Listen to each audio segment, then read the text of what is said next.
After the steep decline into which the global economy plunged in the second quarter of 2020, global economic activity appears to have rebounded sequentially in the third quarter, but unevenly among and within economies.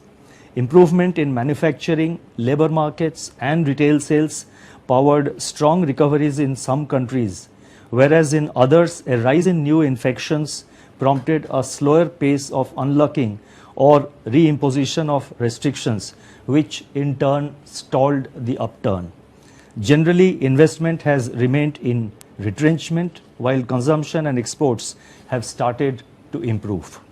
Massive policy support across all countries has prevented a deeper downslide, providing a floor underneath employment, household incomes and businesses. Financial conditions continue to remain benign. The Indian economy is entering into a decisive phase in the fight against the pandemic. Relative to pre-COVID levels, several high-frequency indicators are pointing to the easing of contractions in various sectors of the economy and the emergence of impulses of growth. Rather than enumerating them here, I have, in the interest of time, set them out in an annex to this statement. Silver linings are visible in the flattening of the active caseload curve across the country. Barring the incidence of a second wave, India stands poised to shrug off the deathly grip of the virus and renew its tryst with pre-COVID growth trajectory. In this environment, the focus must now shift from containment to revival. Undeterred by the pandemic, the rural economy looks resilient.